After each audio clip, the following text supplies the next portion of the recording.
There they are, like two German shepherds guarding their vision of the truth. The long-promised book by Copernicus, entitled Immediate Eternity, and the accompanying CD, also entitled Immediate Eternity. All information regarding the book and the CD are available on Copernicus webpage, www.copernicusonline.net. On January 3rd, 2002, George Gilson, the journalist traveling with the Prime Minister of Greece in New York, offered to make a final interview of Copernicus, since Mr. Gilson had interviewed Copernicus twice before regarding the book, working with the developing manuscripts. But this is a final interview by Mr. Gilson regarding the book Immediate Eternity. You will now be viewing part 2 of that interview. The interview lasted non-stop for 3 hours. This part 2 will last approximately 28 minutes. Again, information regarding this book and CD are on Copernicus webpage, www.copernicusonline.net. Thank you. Really, they understand in a story-like way. But you're not talking about modern science replacing religion. You're talking about modern science becoming religion, in essence.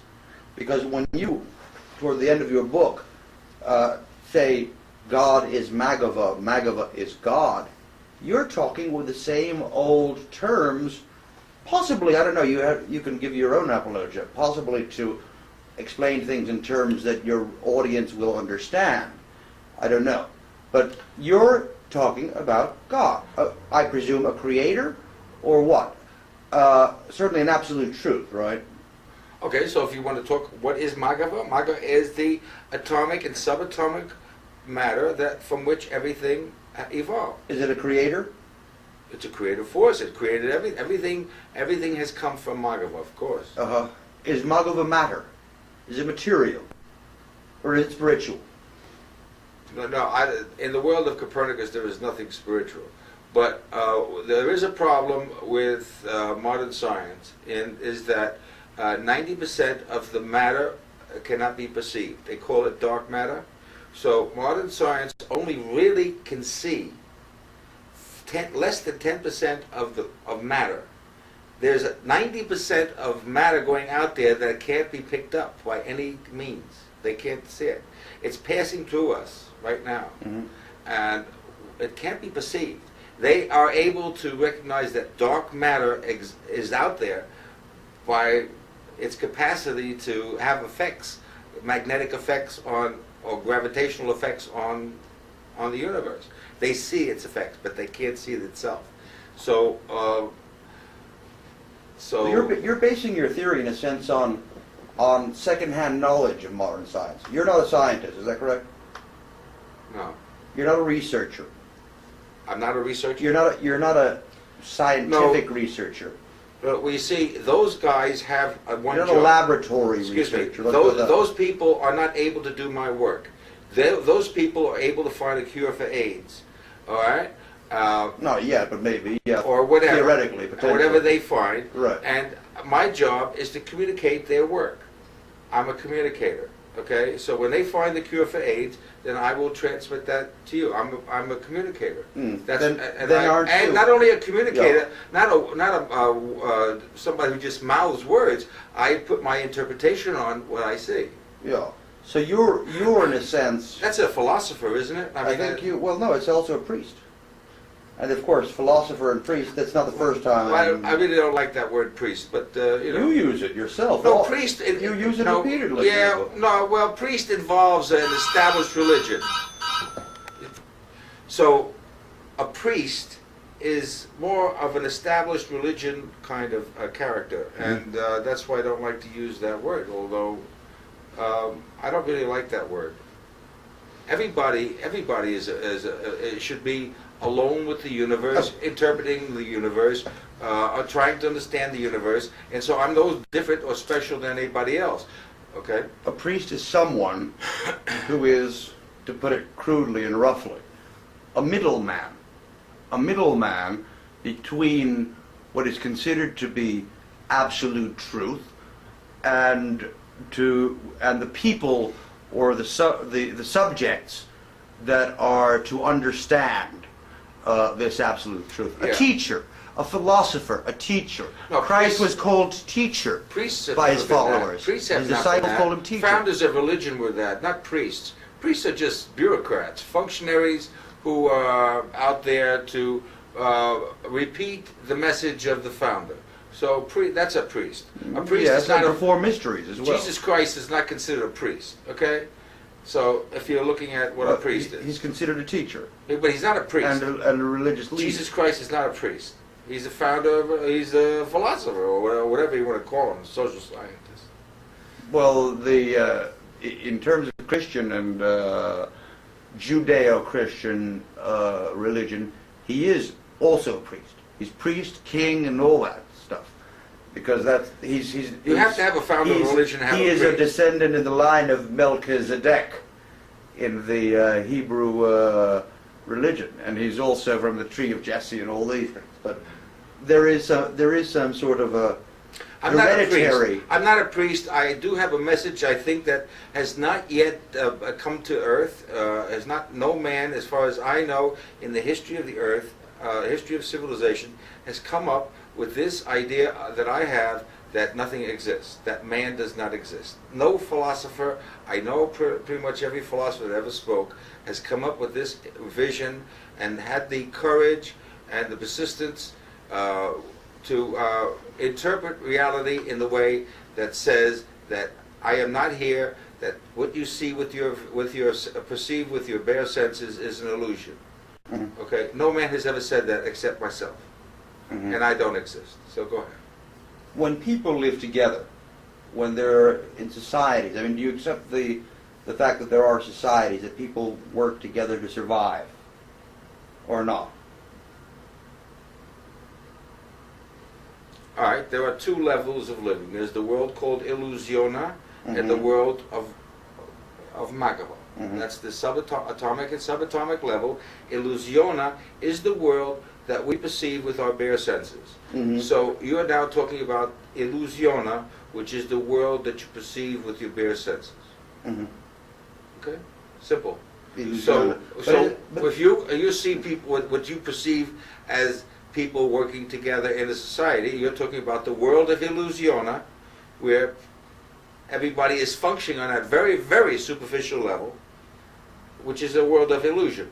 Mhm. Yeah. By the way, in your book, you happen to say, maybe I am also some form of a priest. Though I have not profited from philosophy, I have created and released and so forth and so on. So you even say yourself that you might be some sort of a priest. Isn't that interesting?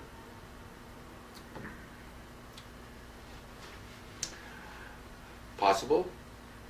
Well, a priest of Magava, if you would like. Why Magava? By the way, you just talked about this so-called Magava, and you said it's the subatomic level. Yeah. Why not keep on calling it the subatomic level and call it Magava? Is it something sort of mystical and sexy that you had to put some sort of exotic name on it or something?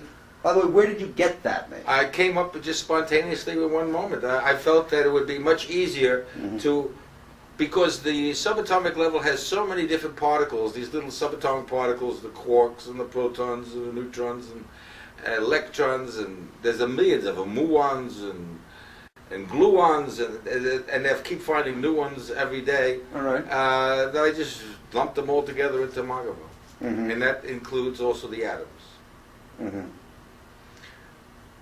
The atoms. Yeah. But of course, I did speak of the world of Ma, which is. But you see, one second. The problem with Magava, on the particles of Magava, Mhm. they are also made up of smaller particles.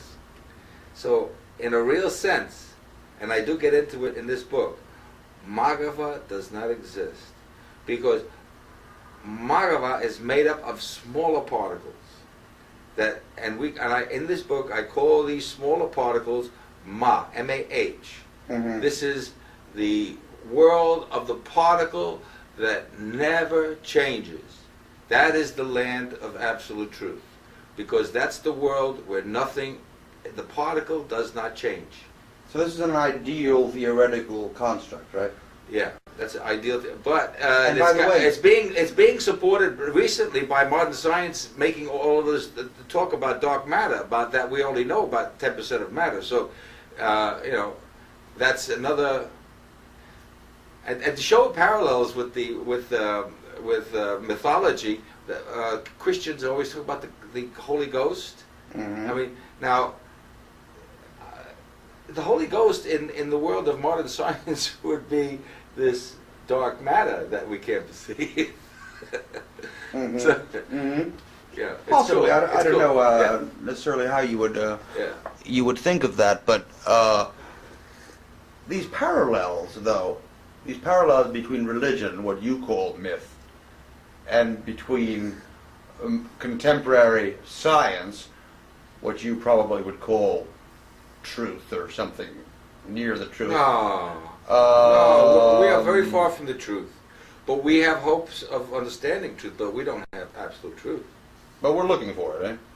Well, we're looking for it. But in to the way extent that we have progressed in finding it or in trying to find it, we have found certain parallels between that quote unquote truth and quote unquote religion or what you call myth. There are certain parallels, there are certain similarities, conceptual, direct or indirect.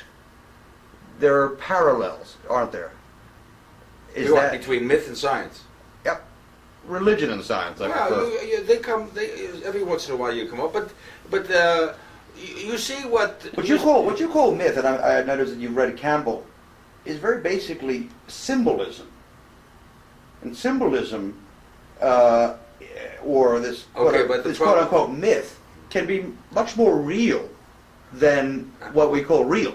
The problem Isn't with that so? Okay, the problem with this symbolism or myth is that the original creative priests did begin with symbolism, that this was a symbol of this. But what happened as time went by, these stories lost their symbolism and became reality. Mhm. Okay, And one of the reasons is when you start getting that's the danger. very deep and lofty, the paradox, because everything is paradox, by the way. You get lesser minds dealing with higher notions, and that's why I'm wondering, because it seems that you Our as lesser you- mind dealing with our higher notion. no, I wouldn't dare to be that arrogant. Okay. Your audience can judge that, or your readers. But you seem to want to get the grassroots, the people involved in this quest, and you say the people must be part of the search, quote unquote Copernicus, right? How do you get the people who are, as you note, immersed in the world of illusion? By the way, why not simple English? Why illusiona? Why this Latinate, vulgate, Roman pontificating language, Magova? You have to. That's you the way it have came to. out. Well, it's the way it came out because you, sir, are in the world of illusion. You have learned to couch things in veils of mystery, so that it's hocus pocus, unga bunga, and nobody can understand it because I, the priest, have to be the interpreter. You got some lessons from your Roman Catholic nuns and priest friends, didn't you? No, all I'm just saying that I just Now wanted, answer the I wanted question. to see the Answer the difference question. between illusiona Answer the and question. magava. That's the reason for the words. What? Go. I wanted to make the distinction between illusiona and magava. Yeah, no, I'm saying why you chose the words. Well, I don't. Why not choose simple English words if you want simple people to understand I you? don't know. Well, you want to go do a study on that? I do, yeah. Okay, well, you do a study about it. Let's get back to the interview. Well, we're doing the interview here. Violent war. You don't like violent war, do you? Well, it's dumb. And nobody wins. Mm-hmm. Well, isn't violent war on some level just some subatomic molecules bumping into some other subatomic molecules and creating new split molecules or subatomic molecules? What's the difference? Okay, the problem, you have to let me answer. Because let me just finish the question. No, because you asked the question already. What's the difference? Because when you have, The problem with violent war is twofold. It causes enormous amount of suffering. mm-hmm. All right? And only to identity. you have to let me finish the Only answer. to identity. You're not letting me finish. Yeah. It causes enormous amount of suffering, unnecessary suffering, and two, it actually has been the main cause of why man has not progressed. What's man? Intellectually onto a It was higher young. level of consciousness. War has actually helped man progress intellectually and have a deeper understanding of reality. I mean, if you take when did Democritus live? About 300-400 years before Christ. Here's a guy talking about the atom, a Greek talking about the atom, and nobody picked it up and went with it. So they knew about it. They knew about it 2,500 years ago, and nobody picked up and went with it and made a philosophy of nothing exists based on the fact that all matter is made of these atoms that Democritus was talking about. No, but they kept killing each other. They kept having wars and killing each other, killing and killing. A civilization got to a certain level. Another bunch of guys came in on horses and killed them. How can you kill a subatomic particle? How can a subatomic particle suffer? These things are all contradictions in terms. If I hold you to your basic principle that all reality is subatomic and subatomic, non-changing, then all this is irrelevant. It's It is illusion. irrelevant. It is. So is it just the bait that you're using to draw in your readers? Because I'm very interested in this question that we didn't seem to answer too well. I asked you, how do you want, you wanted to get people, you said in your book, into the search for absolute truth, right? Simple people, average people, not the Whoever. geniuses, not whoever wants to or can. How do you get them to do that? Do they have to read your book? Is it only through Copernicus that they get to the Father or to the absolute truth? Right now, I don't know any other book that says what that book has to say. Or I'm saying, On the face of how the would earth. they do it? Well, they could do all the 40 years that it took for me to intellectualize all that. They could do all the intellectualizing on their own. Mhm. You know, they don't have. That book is not something that just somebody that you just spit out. It took 40 years of thought to write that little book, and so they could go out there and think for 40 years on their own, come to their own conclusions, which is fine. Well, some people could think for 40 years and come to very different conclusions. Some people could think for 40 years or 80 years even, and come to no conclusions and not even think about any of this stuff.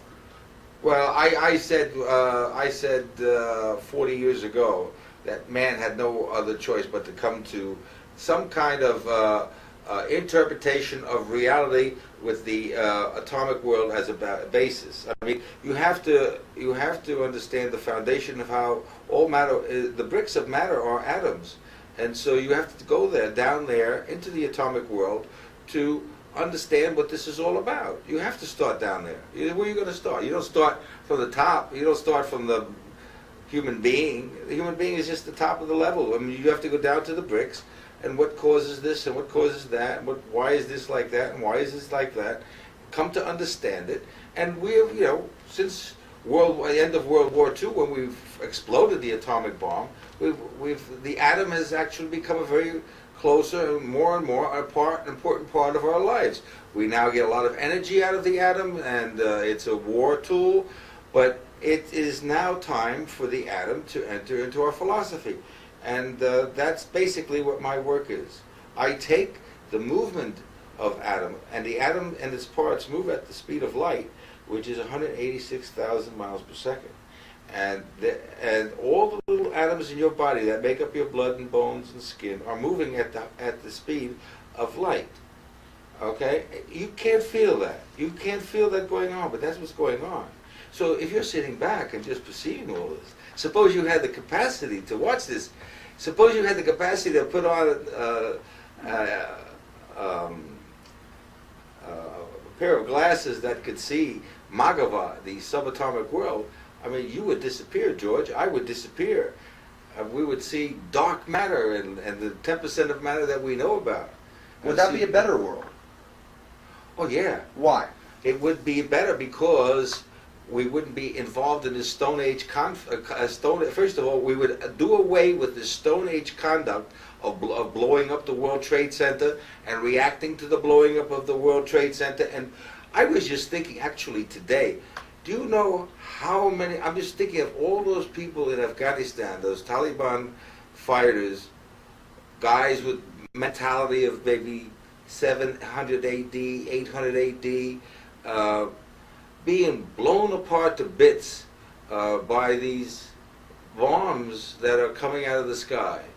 As much as I feel sorry for the people that lost their lives in the World Trade Center, I feel sorry for them too. Mm-hmm. They're acting from their Stone Age religion as the United States is acting from its basically Stone Age religion, and two Stone Age civilizations. They call them Stone Ages. They call themselves civilizations. So we're back to the Flintstones, in other words. This is the Flintstone. Only one guy's got a bow, and one guy's got a rifle, the other guy's got an airplane. I mean, it's the Flintstones. It's what it is. We have to. If we don't get beyond this, it's the end. It's the end of humanity. It makes no difference if it's the end of humanity. That's the whole point. No, it doesn't make any difference because a new life form will evolve. Man cannot kill anything. It makes no difference. A new life form will evolve. This makes a difference. It doesn't make any difference to Magava. Is Magava pure energy, or does it also have will?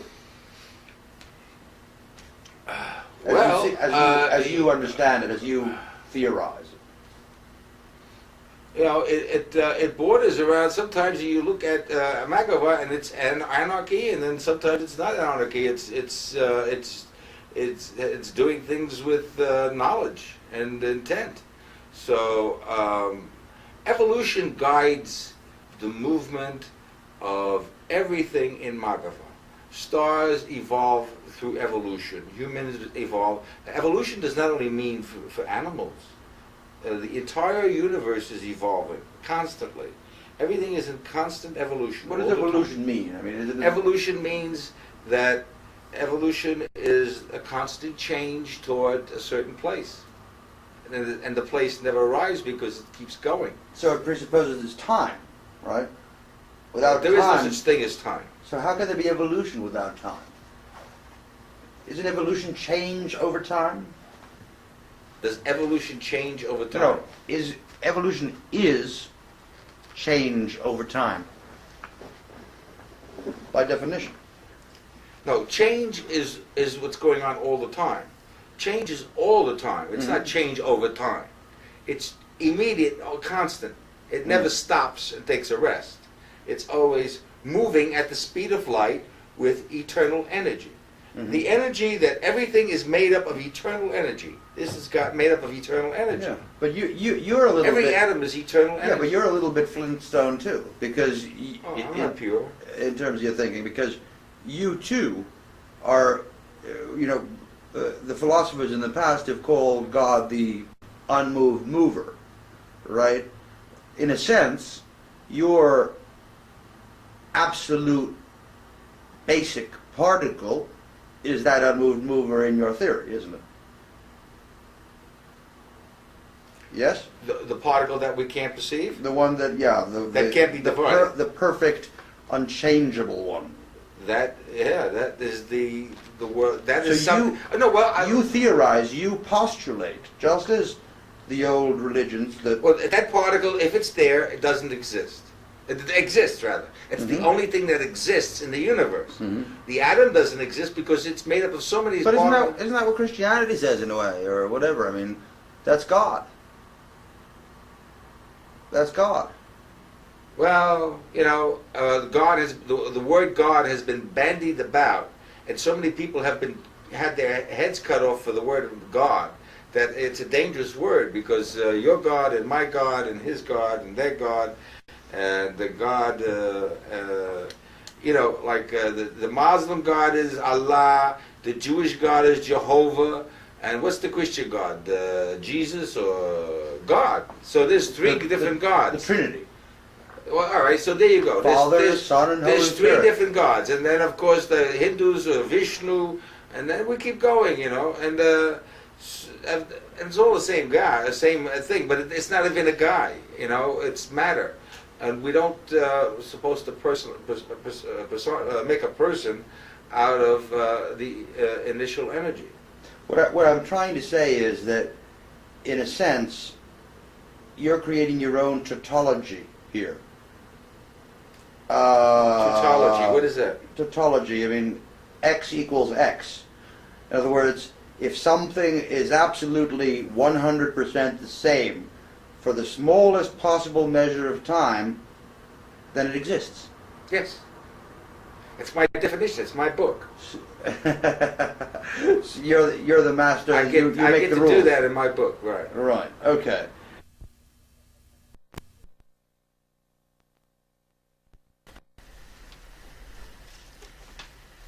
You have been listening to part 2 of the interview by George Gilson of Copernicus at the Drake Hotel on January 3rd, 2002.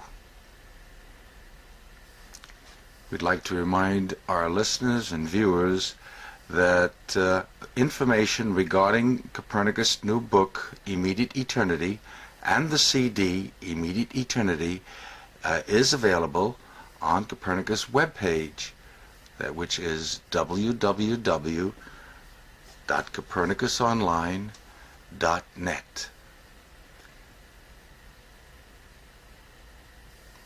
This video is copyrighted by Nevermore Inc. in the year 2002. Thank you. We'll see you next week with part 3. Thank you.